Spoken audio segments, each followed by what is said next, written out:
আসসালামু আলাইকুম ওয়া রাহমাতুল্লাহ। বাংলা লার্নিং গ্রুপ চ্যানেলের পক্ষ থেকে সবাইকে জানাই আন্তরিক শুভেচ্ছা। নিশ্চয়ই আপনারা ভালো আছেন। আমি আল্লাহর রহমতে ভালো আছি, আলহামদুলিল্লাহ। আজকে আমরা ব্যাকরণের উপাদান উপকরণ নিয়ে আলোচনা করব। তাহলে প্রথমেই উপাদান উপকরণ শব্দ দুটোর অর্থ ও প্রয়োগ জেনে নিই। বাংলা একাডেমির আধুনিক বানানে উপাদান ও উপকরণ দুটো সমার্থক শব্দ, কিন্তু ব্যাকরণে দুটো শব্দের ভিন্ন অর্থ বহন করে। কোনো একটা জিনিসের ক্ষুদ্রতম অংশ হলো উপাদান এবং বৃহত্তম অংশ হলো উপকরণ, অর্থাৎ উপকরণকে বিশ্লেষণ করলেই আমরা উপাদান পাবো। এখন উপাদান উপকরণ শব্দ দুটো কিভাবে তৈরি হয়েছে আমরা দেখি। উপাদান শব্দটির ব্যুৎপত্তি করলে পাই উপাদান, উপ যোগ আ যোগ দা যোগ অন। উপাদান শব্দের ব্যুৎপত্তি করে আমরা পাই উপ যোগ আ যোগ দা যোগ অন। তাহলে উপ উপসর্গ, দা ধাতু এবং অন প্রত্যয়। আসলে উপাদান শব্দটির উপাদান বলতে বোঝায় যে জিনিসটা বা যে বিষয়টা বা যে বস্তুটা রূপান্তরিত হয়ে বা পরিবর্তিত হয়ে কোনো একটা জিনিস তৈরি হয় সেটাই উপাদান। যেমন কাঠের চেয়ার, কাঠের চেয়ার, এই কাঠের চেয়ারটা কাঠ রূপান্তরিত হয়ে চেয়ার তৈরি করেছে। এই কাঠটা রূপান্তরিত হয়ে চেয়ার তৈরি করেছে, তাই কাঠ হচ্ছে উপাদান। আবার মাটির কলস, মাটির কলস, এখানে মাটি রূপান্তরিত হয়ে কলস তৈরি করেছে, মাটি রূপান্তরিত হয়ে কলসটা তৈরি হয়েছে, তাহলে মাটি উপাদান। স্বর্ণের আংটি, স্বর্ণের আংটি, এই যে স্বর্ণটা রূপান্তরিত হয়ে আংটি তৈরি হয়েছে স্বর্ণের, তাই এই স্বর্ণটা আংটির উপাদান। আচ্ছা, উপাদান হলো ফিক্সড, মানে কোনো পরিবর্তন করা যায় না, কিন্তু উপকরণ পরিবর্তন করা যায়। রূপান্তরিত মানে উপকরণটা ফিক্সড না, নির্ধারিত না। এখন আমরা দেখি উপকরণের ব্যুৎপত্তি শব্দ যদি উপকরণের করি, উপকরণের ব্যুৎপত্তি করলে হয় উপ যুক্ত ক্রি যুক্ত অন। উপ উপসর্গ, ক্রি ধাতু, অন প্রত্যয়। এখন উপকরণটা হলো উপাদান রূপান্তরিত হয়ে কোনো জিনিস তৈরি করলে সেটাই উপকরণ। যেমন আমরা বলেছিলাম যে মাটির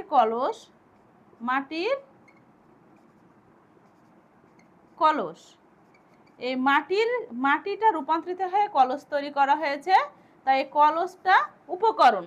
এবং যেমন দুধ, চিনি, ছানা, ময়দা, এগুলো রূপান্তরিত হয়ে বিভিন্ন উপায়ে অনুপাতে মিশ্রিত হয়ে কি তৈরি হয়? মিষ্টি তৈরি হয়। এই মিষ্টি হচ্ছে উপকরণ। উপকরণটা কিন্তু ফিক্সড না। এখন আমরা এই ব্যাকরণের উপাদান ও উপকরণ এই অধ্যায় থেকে মূলত প্রতিযোগিতামূলক পরীক্ষায় আসে যে এই অধ্যায় থেকে প্রশ্ন এরকম ধরনের যে ভাষার মূল উপাদান কি, বা বাক্যর ক্ষুদ্রতম একক কি, ভাষার ক্ষুদ্রতম একক কি, ভাষার মূল উপকরণ কি।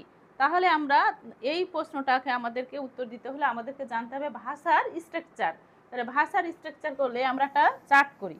ভাষার স্ট্রাকচার জানতে হবে আমাদের। এই যে কতগুলো অর্থবোধক ধ্বনি বা বর্ণ যখন পাশাপাশি সাজিয়ে আমরা পাই শব্দ, এবং কতগুলো শব্দ পাশাপাশি সাজিয়ে খুব সহজে পাই বাক্য পাই, পাশাপাশি সাজিয়ে বাক্য পাই, এবং বাক্যকে পাশাপাশি সাজিয়ে পাই ভাষা। তাহলে অর্থবোধক কতগুলো ধ্বনি বা বর্ণ থেকে সৃষ্টি হয় শব্দের, এবং কতগুলো শব্দ পাশাপাশি সাজিয়ে বাক্য হয়, এবং কতগুলো বাক্য পাশাপাশি সাজিয়ে ভাষা হয়। এখন প্রশ্ন যদি আসে ভাষার মূল উপাদান কি, মূল উপাদান এখানে লিখি, মূল উপাদান, মূল উপাদান বা ক্ষুদ্রতম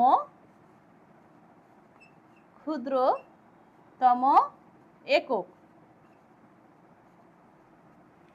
ভাষার মূল উপাদান বা ক্ষুদ্রতম একক, এটা যদি প্রশ্ন করা হয় যে ভাষার মূল উপাদান কি, তাহলে ভাষার মূল উপাদান, ভাষার মূল উপাদান ধ্বনি বা বর্ণ, এবং বাক্যের মূল উপাদান বা ক্ষুদ্রতম একক এই ধ্বনি বা বর্ণ, শব্দের মূল উপাদান বা ক্ষুদ্রতম একক ধ্বনি বা বর্ণ। কিন্তু ভাষার মূল উপকরণ বললে, ভাষার মূল উপকরণ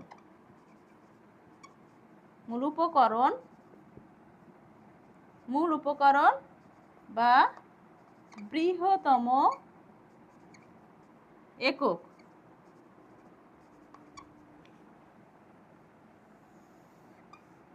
মূল উপকরণ বা বৃহত্তম একক কি? এখানে যদি বলা হয় যে ভাষার মূল উপাদান বা ক্ষুদ্রতম একক কি, তাহলে ধ্বনি বা বর্ণ হবে, এবং বাক্যের মূল উপাদান বা ক্ষুদ্রতম একক কি, ধ্বনি বা বর্ণ, শব্দের মূল উপাদান বা ক্ষুদ্রতম একক কি, তখন ধ্বনি বা বর্ণ হবে। কিন্তু যখন প্রশ্ন করা হবে যে ভাষার মূল উপকরণ কি, ভাষার মূল উপকরণ যখন চাইবে তখন হবে বাক্য, ভাষার মূল উপকরণ বাক্য, বা বাক্যের মূল উপকরণ শব্দ, বা শব্দের মূল উপকরণ ধ্বনি বা বর্ণ। কিন্তু এখন প্রশ্ন আসে যে ভাষার মূল উপাদান বললে ধ্বনি বা বর্ণ হচ্ছে, আবার বাক্যের মূল উপাদান বা ক্ষুদ্রতম একক বললে ধ্বনি বা বর্ণ হচ্ছে। কিন্তু ভাষার যখন মূল উপকরণ কি প্রশ্ন করা হচ্ছে, তখন উত্তর আসে ভাষার মূল উপকরণ এই বাক্য আসছে। কিন্তু কেন আসছে? আমি কিছুক্ষণ আগে বলেছিলাম যে উপাদানটা ফিক্সড, উপাদান ফিক্সড, আর উপকরণ কিন্তু ফিক্সড না, উপকরণ নট ফিক্সড, উপকরণটা ফিক্সড না। এখন তাহলে উপাদান ফিক্সড, উপকরণ ফিক্সড না, কিন্তু এখন আমরা লক্ষ্য করে দেখি যে উপাদান কি, যেমন চিনি, তারপরে দুধ, ময়দা, এগুলো থেকে এই চিনি, দুধ, ময়দা এই উপাদানগুলো বিভিন্ন উপায়ে বা বিভিন্ন অনুপাতে মিশ্রিত হয়ে কত রকমের যে মিষ্টি তৈরি করা যাবে আমরা তা জানি না, কিন্তু এই চিনি, দুধ, ময়দাটা বিভিন্ন অনুপাতে মিশ্রিত হয়। দিয়ে আবার দেখা যায় যে কাঠ দিয়ে তৈরি করা যেতে পারে দরজা, জানালা, এরকম অনেক শত শত জিনিস তৈরি করা যেতে পারে, কিন্তু কাঠ উপাদানটা একবার ফিক্সড, নির্ধারিত, উপাদানটা কখনো উপাদানটা একবারে ফিক্সড, নির্ধারিত, আর উপকরণ কিন্তু ফিক্সড না। ঠিক এবার আমরা এই ফ্লোচার্টে দেখি যে উপাদান, এই ভাষার উপাদান বললে বর্ণ ধ্বনি হচ্ছে, সব বাক্যের উপাদান বললেও বর্ণ বা ধ্বনি হচ্ছে, কিন্তু কেন এই বর্ণ, ধ্বনি বা বর্ণটা এই উপাদানে বাংলা ব্যাকরণ বর্ণমালায় আছে 50টি বর্ণ, যা ফিক্সড, এই উপাদানটা ফিক্সড। এই বর্ণ কি 50টা বর্ণ থেকে কমানো যাবে না বা বাড়াও যাবে না, তাই উপাদানটা এই বাংলা ভাষার ওই উপাদান থেকে এই বর্ণগুলো ফিক্সড, কোনো পরিবর্তন নয়। তাই ভাষার যেমন এই উপাদান থেকেই শত শত শব্দ তৈরি হতে পারে, ধ্বনি বা বর্ণ এই উপাদান দিয়ে, আবার এই উপাদান দিয়েই বাক্য তৈরি হতে পারে, শত শত বাক্য তৈরি হতে পারে, আবার এই উপাদান দিয়েই ভাষাও তৈরি হতে পারে। তাই উপাদান বললেই ভাষার উপাদান কি, মূল উপাদান বললেই ধ্বনি বা বর্ণ হবে, এবং বাক্যর মূল উপাদান বা ক্ষুদ্রতম একক বললেই ধ্বনি বা বর্ণ হবে, এবং শব্দের মূল উপাদান এবং ক্ষুদ্রতম একক বললেই ধ্বনি বা বর্ণ হবে। কিন্তু উপকরণ বললেই আগেরটা, মানে ভাষায় ফ্লোচার্টের যেমন ভাষার যদি উপকরণ বলে তাহলে আগেরটা হবে, যেমন ভাষার মূল উপকরণ বাক্য, এবং বাক্যের মূল উপকরণ শব্দ, এবং শব্দের মূল উপকরণ ধ্বনি বা বর্ণ। মানে উপকরণ চাইলে ফ্লোচার্টের যেটা চাইবে সেটার আগেরটা হবে। যেমন ভাষার মূল উপকরণ কি? বাক্য। বা বাক্যের বৃহত্তম একক কি? তখন শব্দ উত্তর আসবে।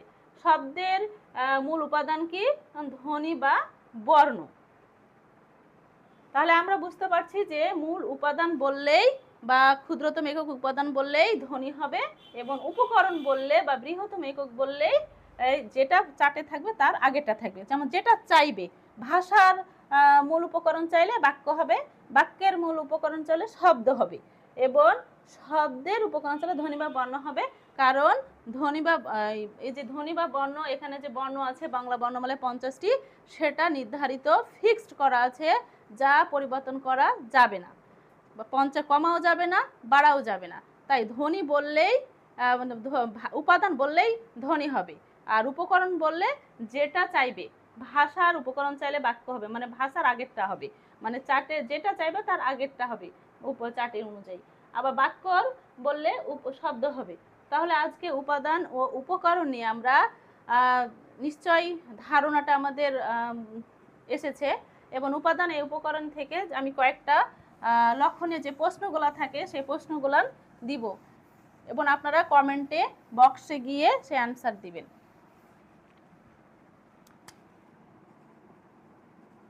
বাক্যর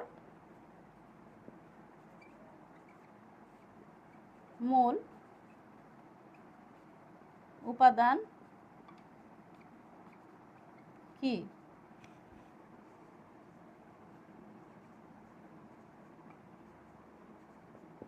ভাষার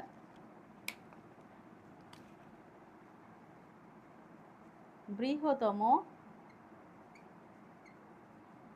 একক কি? শব্দের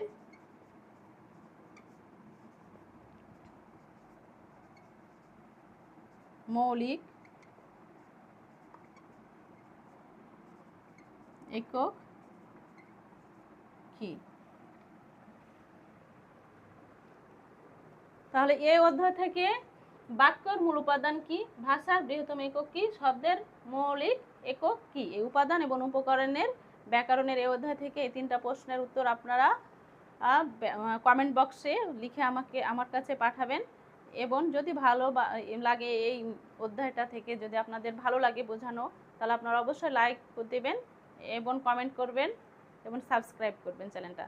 এবং পরবর্তী ভিডিওর জন্য ততক্ষণ পর্যন্ত আপনারা ভালো থাকেন, সুস্থ থাকেন, অপেক্ষা করেন। আল্লাহ।